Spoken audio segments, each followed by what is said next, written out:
Good morning. Good morning. You said something about the weather earlier that I got a kick out of. I say this frequently. I really like weather. Yeah. I don't really care what the weather is. I just kind of like it. So it's just that there's lots of it. There's always a lot to enjoy about it. You know, it's the change in the weather that doesn't change, the sky. Oh, I mean the sky. Oh my gosh, that's every moment. That is such a treat. So, there'll be a change in the weather, a change in the sea. Good Lord knows there'll be a change in me. Forget the rest of that. There'll be some changes made. Anyway, yeah, and that's been a fun thing for me to as a belief that I have developed rather than complaining about the weather all the time. That was one of the things I found I was doing. I mean, the weather was always not what it ought to be. And so every day I'd wake up and start figuring out why life was not what it should be. So that was one of the attitude changes that I cultivated. And I'm so grateful because every day I get some really interesting weather. Oh, okay. Have you not seen all that's needful has been sent by God's gracious ordaining? Oh, that's very good, yeah. So. Yeah, very good. So perspective on...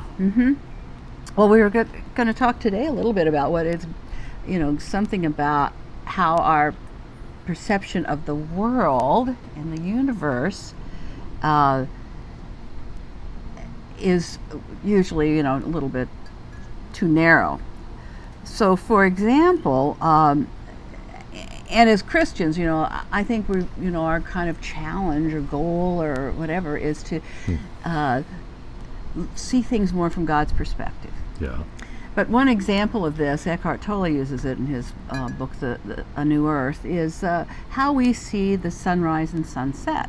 Okay. And so, we see it, the sun comes up in the morning and it goes down at night, and it's light in the day and it's dark at night, and that just seems so real. And that's how we measure our time.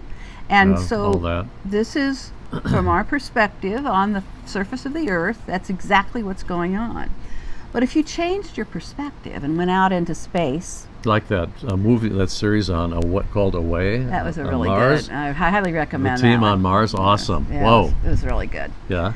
But so if you're out in space and you're looking at the sun, it never goes out. It never, it's like it just doesn't come up or constantly down. shines.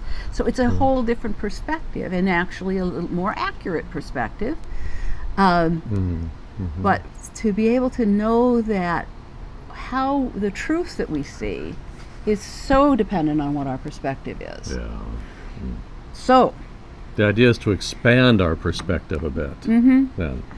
To begin to see life's events and all of that in our life and the people around us more from God's perspective than just from this kind of limited one that we have.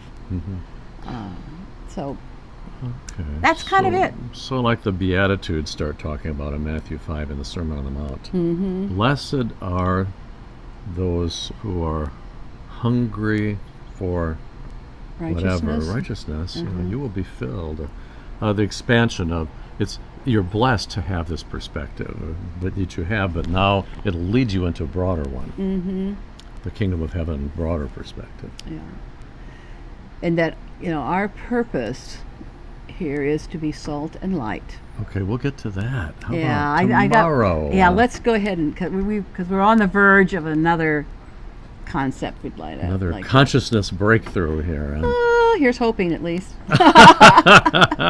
Are we providing clarity or just more confusion? No. I don't know. Okay. Have a great day. Either Bye-bye. way. Oh, we could pray. Okay, would you? Prayer is always good. Yeah. Okay, dear God, help the words of our mouth and the meditations of our hearts to be acceptable in your sight and truly helpful to bringing people closer to your kingdom. In the name of the Christ. Amen. Amen.